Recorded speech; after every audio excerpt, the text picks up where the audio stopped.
State of the heavyweight division right now with Brock Lesnar having to pull out because symptoms of diverticulitis, it's changed the dynamic at the top of the division, and you're facing a former champion right now. What does a win for you mean in this division, especially with Shane Carwin and Junior Dos Santos fighting next month? What does this win mean for you on Saturday night should you pull it off? It means a lot. I mean, you got Frank, who's a two-time UFC champion, so for me, just to put a UFC champion on my belt, it's one of those roadblocks that I need to get to where I can actually have the UFC belt. So it's just a great opportunity just to be fighting Frank. Frank is a legend of the UFC heavyweight division. I mean, he's been in there for 10+ years. So for me to be able to say that I beat a legend and a two-time heavyweight champ, that's I'm all for that. Frank, same thing to you. Your thoughts on the heavyweight division and what this victory could mean? Well, I think that right now, taking the opportunity that what happened with the main event a couple of weeks ago is I think catapulted to Roy and I are much more highlighted in this fight now on Saturday. Also with obviously what has happened with Lesnar, very unfortunate, but at the same time it does raise to question how much sooner. I think now, in my opinion, I think that now we are getting a true who the #1 contender is in a fight on June 11th between Shane Carwin and Junior Dos Santos. I figured the winner of that match is very deserving. I don't think anybody can argue that they are not the #1 contenders. And I think the fight this Saturday between Roy and myself now puts us in the #2 spot, where whoever wins between us, I might have to fight one more time after Saturday to take up time, because obviously they're going to have to set up the fight with Kane and the winner of that fight. But I feel that right now that puts us right there, steamrolling into it. For Frank also, do you enjoy training for fights when there's an animosity between you and the other fighter? I mean, does it make it easier? Clearly this time there wasn't, other than the gym stuff and the trunk. No, I mean, it does make it a little bit easier as far as when we talk about the fight to build it up. I have a lot of mutual friends and family members that at times, Roy and I get it, that they don't understand it. But as far as when it comes down to the fight, I think the hard time I think a lot of people find with fighters is that if my wife were to get in the ring with me, I would try to knock her out and choke her unconscious. No problem. I would flip the switch instantly. I don't think that, any other day of the week, we don't have that. But that's what makes it to where we're up here. Roy and I are friends before the fight. I don't care. I like the guy a lot. And after the fight, as long as there's nothing done inappropriately, like a choke being held after the bell gets rung, which neither one of us have ever done anything like that, we'll be friends afterwards, regardless of the outcome. But during that fight, it doesn't matter that we didn't like each other beforehand. Trust me, Roy's going to try to knock my head off. I'm going to try to knock his head off. And if I can catch him in a choke, I want him to go to sleep. And I guarantee you he would like to take my arm and put it on his mantle. I've never tapped in a submission competition, and I've never tapped in the UFC. I'm sure he would like to be the first one to create that happening. And when you were fighting Brock, there was a lot made of the fact that you gained a lot of weight. You were 265. Can you give us a preview as to how much you'll weigh on Friday? I'm going to go right to the limit, just 265. So you're still feeling that being bigger is better right now in the UFC heavyweight? No, I just think I don't really care so much about the weight. It's a number on a scale. Right now, I just try to be as efficient as possible in the gym. If I'm doing ring circles and I'm lumbering around, it doesn't matter if I weigh 250, I'm lumbering around. You have to just be efficient and make sure that you're fighting appropriately. James Gifford, my boxing coach and head coach, he's been around boxing a long time, and I value his opinion. If he sees something's not working for me, I don't look at it like, well, it's a number on a scale, it's why I'm not doing well. I don't consume myself with it anymore. I think that being strong, fast are great attributes, but technique is still king. I've been saying that for years. Dana, hey, it's Karen. Question for Heidi. I've seen Matt Hamill's movie. It's terrific. I don't know if you've gotten to see it yet. I did. It's great.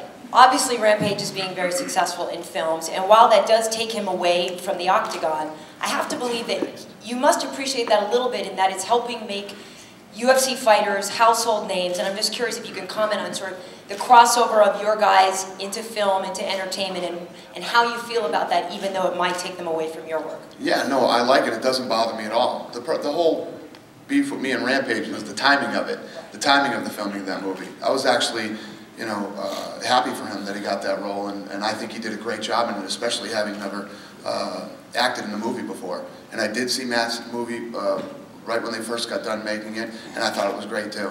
Yeah, no, I love it. And any other opportunity that these guys can get outside of the Octagon is good for everybody.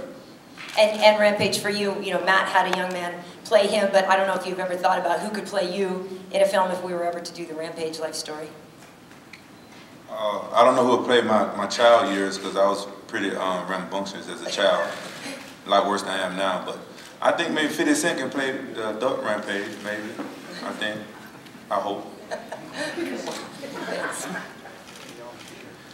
This is Rafael Alcalde from Octagon.com. Dana, can you expand a little bit on the situation on the heavyweight division? You know, now that Brock is out, and we don't know for how long, and obviously Kane fighting the winner of Dos Santos and Carwin. What would be the situation for Roy and Frank?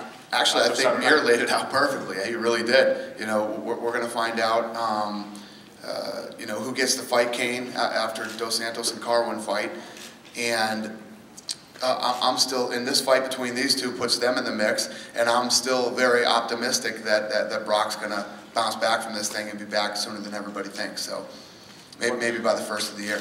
What about the situation with the two guys that were injured for this fight? You know, we know Perez is fighting Guida in the next. Yeah, we're playing that one by ear. When Frankie and Gray get healthy, we'll make that fight as soon as possible. So hopefully, you know, let's go the longest 8 weeks, and you know, hopefully they're both healed in 8 weeks, and then we can do it. For Roy and Frank, you kind of touched on this a little bit, Frank, but like you said, there's no real animosity in this fight. There was no reason to manufacture any animosity for the fight. But sometimes we see guys get in the cage that are friendly, and the fight doesn't really pan out because they're too busy, you know, high-fiving and smiling and glove-touching and hugging and that sort of thing. Is there any danger, and we'll start with you, Roy, of this fight playing out that way, or is there a different mentality you take to the cage? Well, I think one thing that everybody's missing is this is a sport first. So it's like playing basketball, football, you know, we're martial artists. So we're going out there to, you know, put on a show and basically have a job. So like the animosity, are we going to be hugging? Because we might be hugging afterwards, like, good job, whatever. But we're not going to be hugging before, because that's not what you do before a match, or you don't really see that during basketball either. When this is the playoffs, it's the playoffs. You know, we're going out there to win. Frank, take care. You touched a little bit on flipping the switch. I was just curious, when does the hugging stop? No, he's absolutely right. I mean, that's what I've been trying to explain to everybody. I don't need to fake it and build up this, that I don't dislike you. I think maybe that's what people are having a hard time understanding, is that I don't have to dislike you to want to punch you. If it's my job to do that on that given day, it's the same thing as a football tackle. I watched John Lynch knock out his brother-in-law in a football game. It was tight end. I mean, that was going to be a rough Christmas. I'm sure before the game and after the game, they were cool with each other, but when, you know, his brother-in-law came over to the middle, Lynch put the helmet to him, and he put him out. You know, he had to leave the game. That's just the way it is. It's a sport. And Dana, can you comment on that? I mean, I can think in some ways that's kind of music to your ears. You know, you like, saying like big teammates need to fight or whatever, but when we see real beef, real animosity, obviously that's good for financial results as well. But what do you think when you have a fight like this? Yeah, it is what it is. I never, you guys know, you've seen me long enough up here. We've got the days where guys absolutely can't stand each other, and it is what it is. And you got days when guys respect each other. Do I think these guys are going to fight, you know, any less harder than two guys who hate each other on Saturday? Absolutely not. These guys want to win. Both, you know, all these guys sitting up here right now and the rest of the card, it's a big deal to get out there and not only win, to put on a good performance. And you'll have those weird occasional moments where guys are touching gloves and hugging, and yeah, no, I'm not a big fan of that. It's weird when it happens, and, you know, yeah, Mosley Pacquiao is a very good example. A very good example. And you're watching, it looks like you're watching a high-priced sparring match. You know, I'm a huge fight fan. Diaz and Daly are fights that I like. You know, I like guys that go out there and go after it, and those are fun ones. Just for the future, I hate everybody now and that I'm going to fight, so we won't have all that animosity. I guess the hugging stopped. Follow-up question for both Frank and Roy. Earlier you all mentioned flipping that switch, and I think part of the reason that the public has such a difficult time understanding it is because of how new MMA is to the general public. And can you talk a little bit about the process of flipping that switch and going from being buddy-buddy to punching somebody in the face? I don't think it's any different than any athletic endeavor. Basketball, football, hockey, you name it. There's that moment where you're in the locker room and it's time to go. You know, it's time to compete. I'm not thinking about how my opponent's going to feel after the fight or anything like that. You're my opponent now. You're no longer Roy. I'm not longer going to be Frank to him. I'm the guy who's trying to take, you know, money out of my pocket. You know, that's an issue now. You know, if someone tried to rob you for half your paycheck, you wouldn't be hugging or touching them during the fight. You'd be pretty upset about the situation. But after it's done, you know, you put things back into perspective where I realize, oh yeah, well, he's getting paid to do the same, and that's okay. But at the end of the day, I have more obligation to my children going to private school than I do putting anybody else's kids through private school. You know, it's really just straight competition. I mean, when you compete, all you want to do is win. I mean, I've had fights where I've literally knocked somebody out, and I've actually walked away and told the ref, hey, he's out. And that's just because I'm a competitor. I'm like, I already know I won. I don't need to demolish somebody or like hurt them more than what they have to. Somebody, you know, he's somebody's dad or somebody's son or somebody's brother. This is just a sport, and that's one thing that a lot of people are, you know, kind of grasping.